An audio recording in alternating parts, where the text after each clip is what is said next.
울산 땅 사건의 핵심은 시세 차익이 아닙니다. 권력형 토건 비리라는 것입니다. 권력형 토건 비리라 그러시는데 확실하게 그렇게 장담하실 수 있습니까? 법적 책임지시겠습니까? 질문을 저는 그렇게 보고 얘기를 아니 했는데 그러니까 질문 왜 정확하게 책임지라고 하세요. 합니까? 아니, 건전한 토론회장이 아니, 저는 돼야 되죠. 책임지겠다고. 내가 불법 있으면 책임지겠다고. 내 모든 정치적인 생명을 여기 걸겠다고 하셨는데 만약에 우리 황교안 후보께서 말씀하신 거짓이면 정치적 책임을 지고 정계 은퇴하시겠습니까? 자, 그런 쓸데없는 소리 하지 마시고요. 아니, 그렇게 자신 없으면 말씀하지 마세요. 윤핵관이 국민의힘입니까? 윤핵관이 국민의힘의 핵심이라고 생각하십니까? 저는 윤핵관의 잘못된 행태를 비판하는 것이지 국민의힘을 비판하는 게 아닙니다. 지금 잠깐 착각하고 계시는 것 같은데 지금 너무 윤핵관 손아귀에 있으셔가지고 그래서 윤핵관이 마치 국민의힘 전부인 양 생각하시는 것 같은데 이분들의 권력 줄세우기 행태는 지금 당을 망치고 있는 겁니다. 저는 정말로 떳떳합니다. 저는 제 정체성을 확실히 깨달았습니다. 정말 우리 당이 고맙습니다. 우리 당에 뼈를 묻을 겁니다. 자, 어제 뭐 주요 장면이었어요. 화면으로 하나 준비한 게 있는데 이거 좀 보세요. 3차까지 TV 토론 했거든요. 당대표 이 경선 관련해서. 근데 여기 보면 인물들이 나오는데 김기현, 황교안, 천하람, 안철수 이렇게 화면에 있습니다. 화면에 제가 좀 소개해드리죠. 보면은 이 화살표 방향과 크기를 좀 봐주세요. 지금 보면 안철수 후보와 김기현 후보 화살표가 서로 들어가고 있죠. 굉장히 큽니다. 여기가 지금 격전지예요. 화력 집중. 그리고 황교안 후보는 주로 김기현 후보 공격하고 있습니다. 밑에서 계속 공격하고 있어요. 그리고요 천하람 후보도 김기현 후보 공격이 많이 가고 있죠. 그리고 가끔씩 안철수 후보를 툭 칩니다. 그리고 황교안 후보도 가끔씩 치죠. 그러나 화력 집중은 가운데고요. 뭐 중원이라고 할 수 있고요. 그리고 주로 김기현 후보 쪽으로 많이 가고 있습니다. 상황이 이렇습니다. 요거 최수영 전 의원과 김유정 전 의원이 어제 3차 TV 토론 보셨을 텐데 뭐 간단하게 한 1분씩 가장 인상적인 장면 이거였다. 먼저 최수영 전 의원님. 저는 그 조금 전에 화면에 비친 예. 황교안 후보가 김기현 후보를 공격하는 저 지점인데 왜냐하면 제가 저 장면을 왜 압권으로 꼽느냐. 즉 저게 바로 지금 김기현 후보가 1차 투표에서 과반으로 끝내려면 황교안 후보의 힘을 얻어야 된다는 게 정치권의 정설처럼 돼 있잖아요. 예. 그 가능성이 전 무너진 어제 토론이었다고 생각한 겁니다. 그러니까 황교안 후보가 화력을 김기현 후보에 집중하면서 예. 정계 은퇴까지 얘기한 이상 이제는 화학적 결합은 사실은 어려워지고 그래서 저는 이제 물리적 결합도 쉽지 않겠지만 화학적 결합은 지지층 사이의 화학적 결합도 어려워지기 때문에 예. 김기현 후보가 만일 황교안 후보와 어떤 연대를 통해서 1차에서 과반으로 끝내겠다는 전략이 있다면 저는 수정을 해야 될 거라고 봐요. 그래서 차라리 1차에서 안 되면 결선 가서 어떻게 여기에서 전략을 다시 세울지 그걸 고민하는 게 조금 더 합리적이지 황교안 후보의 지금 공격 패턴과 공격 예. 양상 그다음에 공격 수위를 봤을 때는 예. 그 지금 뭐 1차 선거전에 사퇴할까 후보를 내려놓고 같지도 않고 설령 된다 해도 지지층 간의 이동의 결합이라든가 이런 측면들이 굉장히 약화되기 그러니까 결선 때문에 투표로 갔을 경우도 지지층들이 섞일 가능성이 저는 많이 적어졌다. 낮아졌다고 봐요. 그래서 그걸 보여줬던 장면이 어저께 저 두 분의 토론이었고 또 김기현 후보의 반격도 날이 서 있고 감정적인 대응을 하잖아요. 예. 그렇기 때문에 저는 굉장히 이 부분에 대해서는 앞으로 좀 관전 포인트가 좀 달라질 것이다. 저는 그렇게 평가하겠습니다. 김유정 전 의원께서는 어떤 점을 가장 인상적으로 어제 보셨어요? 이제 한 13일 남았나요? 예. 그리고 이제 만약에 결선 투표 간다고 하면 이제 며칠 더 남게 되는 셈인데 어제 토론을 보니까 역시 1등 후보에게 많은 질문이 쏠리는구나 이제 그거 알 수 있었고요. 이미지 변신에 성공한 후보는 황교안 후보인 것 같습니다. 그동안 부정선거만 들고 나와가지고 예. 과연 상식적인가 이게 이 부분에 대해서 많은 국민들의 의구심을 자아냈었는데 근데 그 변신을 좋게 평가하시는 거예요? 부정적으로 평가하시는 겁니까? 긍정적으로 평가합니다. 아, 긍정적으로 평가하신다? 네네네. 부정선거 관련해서만 계속 그래도 소위 우리나라의 총리, 대통령 권한대행까지 지냈던 분인데 예.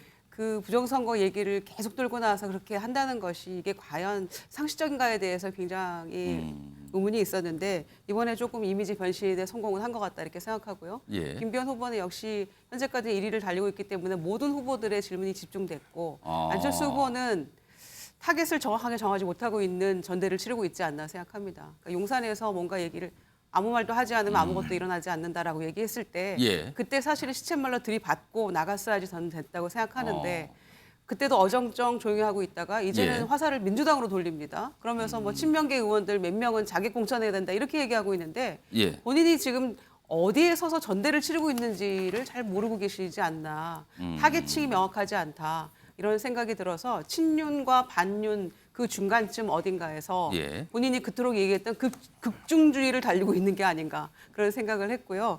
마지막으로 천하람 후보의 저는 어제 그 다른 후보들과 차별화되는 장점이 무엇이라고 생각하느냐는 지점에 대해서 굉장히 저는 인상 깊게 들었는데 차별화되는 장점은 맨정신이다 이렇게 얘기를 하더라고요. 그래서 왜 맨정신인가? 장재원과 손잡지도 않았고 나는 청각에도 문제가 없다 이렇게 얘기해서 그냥 웃음이 나왔었는데 어찌됐거나 이번에 천하람 후보가 이 경선에 뛰어들므로 인해서 예. 경선이 붐업이 된 건 사실인 것 같고요. 그리고 국민들이 국민의힘을 바라보는 시선도 예. 젊은 청년 정치인 그리고 아직 국민의힘이 희망이 있구나라는 것들을 국민들은 보고 계시지 않을까 이렇게 생각합니다. 민주당 소속으로서 조금 부럽습니까? 그 측면은? 그래서 저희도 이제 전대 끝났습니다만 다음 전대에는 또 다른 후보들이 또 등장을 하겠죠. 젊은 청년 정치인들도 많이 있고요. 예. 알겠습니다. 이런 가운데요. 지지율 조사 결과 매일같이 나오는데 오늘 나온 게 좀 있어요. 하나 소개해드리죠. 여기 보시면요. 두 가지가 있죠. 근데 뭐 숫자를 보시면 김기현 다 40이 넘어가죠. 1등입니다. 차이가 좀 꽤 나요. 지금 안철수 후보가 그 뒤인데 숫자 차이가 좀 납니다. 최근에 벌어졌어요. 차이가.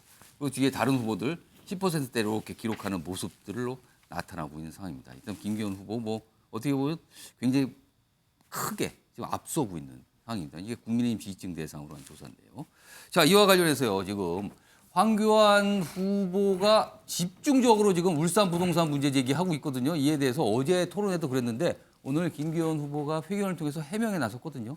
그 모습 들어보겠습니다. 울산 땅 연결도로 의혹은 전형적인 모함이자 음해입니다. 1,800배 시세 차익도 거짓말이고 연결도로 변경에 영향력을 행사했다는 것도 새빨간 거짓말입니다. 요 빨갛게 그어져 있으나 요 테두리 아래에 있는 것이 저희 소유의 땅. 워낙 터무니없는 주장을 하기에 다시 이번에 사실 확인해 왔습니다. 요 꼭대기에서부터 요 골짜기까지 요 부분이 제가 소유하고 있는 땅입니다.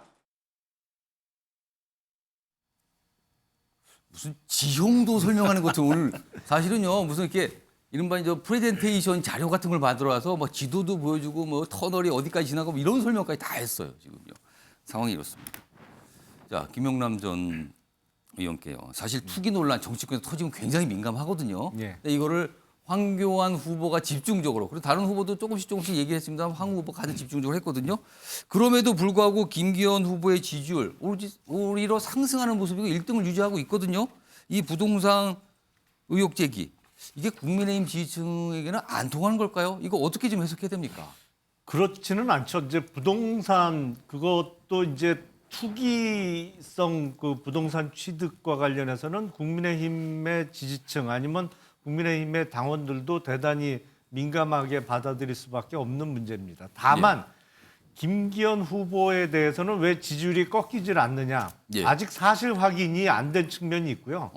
그보다 더 큰 원인은 김기현 후보에 대한 지지율은 어떤 측면에서는 김기현 후보를 보고 지지하는 게 아니기 때문에 김기현 후보에 대한 의혹 제기가 이 지지율을 안 떨어뜨린다는 효과가 그럼 있습니다. 김기현 지지를 하는데 김기현 후보를 보는 게 아니라 그 어디 보니까 그 뒤를 보는 겁니까? 옆을 보는 겁니까? 윤석열 대통령에 대한 지지가 김기현 후보에게 이렇게 옮겨 붙은 거기 때문에 김기현 후보에 대한 의혹 제기보다는 예. 뭐 보다 근본적으로는 예를 들어서 국민의힘 지지층이나 당원들의 윤석열 대통령에 대한 지지도가 떨어진다. 그러면 같이 떨어질 수 있겠죠.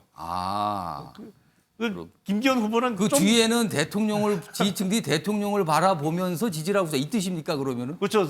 윤석열 대통령에 대한 지지층의 상당수가 예. 많은 그 비율로 김기현 후보를 지지하고 있기 때문에 예. 김기현 후보에 대한 문제점 지적이 지지율에는 크게 영향을 못 미치고 있는 형국이 아닌가 싶습니다. 일단 김기현 후보 뭐 연일 뭐 해명하고 근데 또 다른 후보는 연일 공격하고 뭐 그래요. TV 토론 열리면 또 그럴 것 같아요. 어제도 뭐 영락 없었습니다. 그 모습은요. 이런 가운데 아까 봤던 지지율 조사 결과 다시 한번 좀 불러올까요? 요겁니다. 지금 요거 그래프로 돼 있잖아요. 요거 보겠습니다. 여기 보시면 안철수 후보 얘기입니다. 여기 보시면 한 몇 주 뒤로 돌리겠어요. 그럼 여기 중간쯤 있죠? 안철수 후보가 1등이었어요. 1등. 근데 그게 내려갑니다. 그러면서 김기현 후보가 격차가 벌어져요. 지금. 그래서 이 그래프를 보고 하시는 말씀들이 그럽니다. 한때 1등 안철수입니다. 한때 1등 안철수. 이런 상황이 있었어요. 다음 지지율 조사 하나 더 있습니다. 보시죠. 그리고 최근에는요. 국민의힘 지지층 상대로 이렇게 나왔거든요. 이 조사 말고 또 다른 게 있습니다. 하나 더 보여주세요. 이거는요. 책임 당원들한테 물어봤다는 거예요. 책임 당원. 그러니까 조사할 때 국민의힘 지지하십니까? 그리고 혹시 책임 당원이세요? 이런 것도 물어봐서 그 책임 당원들만 모아서 다시 숫자를 뽑아 보니까요. 2등이 나왔어요. 전하람 후보가. 지금 국민의힘 당대표 경선은 책임 당원들이 투표를 하는 겁니다. 근데 이렇게 나왔어요. 차이가 뭐 엄청 크지는 않지만 이렇게 나왔거든요. 그래서 이걸 가지고 전하람 후보가 안철수 후보가 뭐 얘기도 하고 그랬어요. 어제요.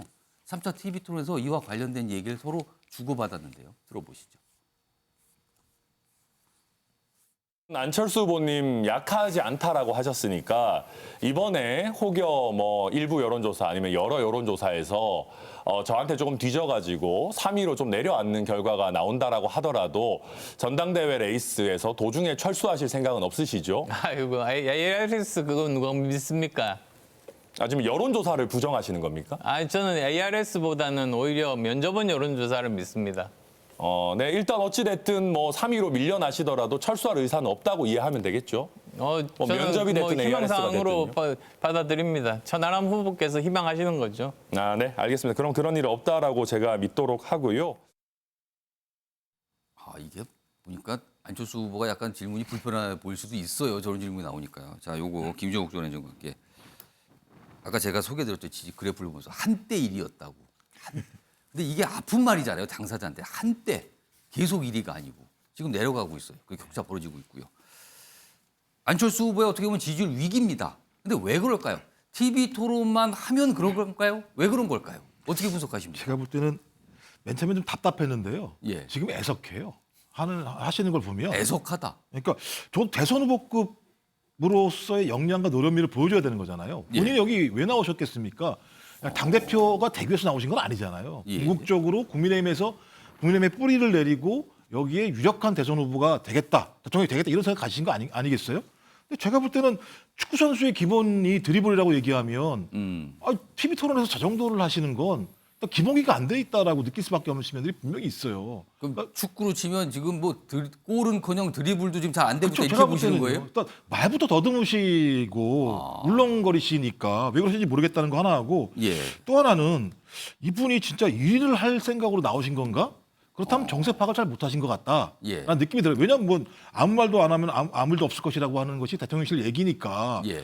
그렇다면 본인이 조직의 뿌리를 내리고 세력을 확보하는 것을 가장 중요한 방점으로 뒀어야 되는데 제가 볼 때는 이번 선거에 대한 목표를 정확히 잘못 둔 측면들이 있다라고 하는 것이고 마지막으로는 이분이 어떤 형태로든지 전향을 하신 거잖아요. 예. 다른 당에 계시다가 합당을 하면서 여기에 오셨다고 얘기하면 예. 저는 총선 경쟁력을 얘기하기 이전에 예. 내가 진짜 여기에 온 것의 진정성이 무엇인지를 국민의힘에 있는 의원들이나 당원들한테 보여줬어야 되거든요. 근데 이번에 나올 때 지지하는 의원이 계셨습니까? 당원들의 열광적인 지지가 있었습니까? 예. 그러니까 제가 볼 때는 이번 선거에 임하는 안철수 후보의 목표 지점이 잘못됐고 예. 상황 판단, 정세 분석이 잘못됐다. 그래서 그것이 꼬이기 시작하니까 당연히 지지율이 올라가지 않는 측면이 분명히 있는 것이고 예. 제 생각에는 김기현 후보가 울산 KTX 문제로 진짜 중대한 증거가 나오지 않는다면 예. 안철수 후보의 하락세를 다시 반등시키기는 어려울 거라 생각합니다. 최수영 전 전문위원께서는 안철수의 위기 왜 왔다고 보십니까? 그러니까 지금 사면 초과였던 거죠. 그러니까 정치적으로 스탠스를 본인이 딱 정하기에 아주 애매한 지점. 그러니까 천하람 후보는 비윤이라는 메시지를 강력하게 내고 있지만 예. 안철수 의원 입장에서는 대통령직 인수위원장을 한 처지에서 분명히 이것도 비윤의 어떤 스탠스를 갈 수는 없는 거고 예. 그러다 보니까 이제 안철수 의원이 낸 메인 슬로건이 총선 압승 혹은 이제 수도권 대표 그다음에 총선 압승론 뭐 이런 것들인데 예. 여기에 대해서 84만으로 이제 나오는 책임 당원들의 반응이 떨어지는 거죠. 그러니까 예. 그러니까 총선 승리 중요하고 수도권 당대표 중요하지만 남은 1년간 대통령이 안정적으로 국정을 예. 운영할 수 있도록 지원해 주는 게 더 중요하지 않느냐라는 쪽에 방점이 찍혀 있기 때문에 김용남 의원님 말씀하신 것처럼 윤 대통령과 이 지지율이 연동돼 있는 상황에서 예. 이 교착 상태를 돌파할 수 있는 선명한 메시지 내기가 매우 어려웠을 것이다. 그런 측면이 이제 토론회에서도 계속 약간 말하자면은 그 사이 중간 어딘가에서 꼬이게 예. 되고 하다 보니까 확장성을 본인이 입증하는 건 말로만 하는 것이지 실제로 할 수 있는 그런 도구들이 없었기 때문에 이런 것들로 와서 이제 남은 이제 한 2주간 이제 예. 저 타이밍이기 때문에 저는 안철수 의원 입장에서는 어떤 식으로 본인이 여기 교착 상태를 뚫을 수 있는 이슈나 예. 이런 그러니까 선명한 메시지를 어느 정도로 낼 수 있느냐 이게 아마 관전 포인트가 될 거라고 저는 생각합니다. 김희정 전 의원님께는요, 시간 제가 한 1분 정도 드릴 텐데, 아까 천하람 후보에 대해서 상당히 관심을 보이셨어요. 네. 그래서 천하람 후보가 상대적으로 지지율이 잘 나온다는 평가를 받고 있거든요. 근데 이게 안철수 후보를 지지하는 그쪽으로부터 온 건지 아니면 자체적으로 뭔가를 만들어낸 건지 이거 어떻게 평가하십니까? 둘 다인 것 같습니다. 섞여 있다. 네, 섞여 있는 것 같습니다. 그러니까 안철수 후보에 대해서는 이준석 전 대표가 평가한 게 있더라고요. 그러니까 안 후보는 모든 선거에서 출발했을 때가 가장 높은 지지율이고 계속해서 이렇게 하향 국면으로 가더라. 이제 이런 평가를 한 적이 있었는데 실제로 그렇게 가고 있는 게 아닌가 이제 이런 생각이 들고요. 예. 천하람 후보 같은 경우에는 이제 초반에 이런 큰 선거에 대한 경험이 당내 경선 이제 뭐 TV 토론 포함해서 순천에 출마는 해본 경력은 있습니다만은 초반 토론에서 첫 번째 굉장히 좀 긴장하다가 이제는 조금 많이 몸이 풀렸다 예. 이런 생각이 들고 보통 이렇게 TV 토론에 나와서 이런 패널로 활동할 때 모습을 페이스를 찾은 게 아닌가 이런 생각이 예. 들어서 톡톡히 이 소위 정당의 그 전당대회라는 게 컨벤션 효과가 굉장히 크잖아요. 예. 그래서 국민의 주목도를 높이는 데는 뭐 친윤이건 반윤이건 예. 어떤 입장을 떠나서 천하람 후보가 굉장한 역할을 국민의힘에게 하고 있는 거는 사실인 것 같습니다. 알겠습니다.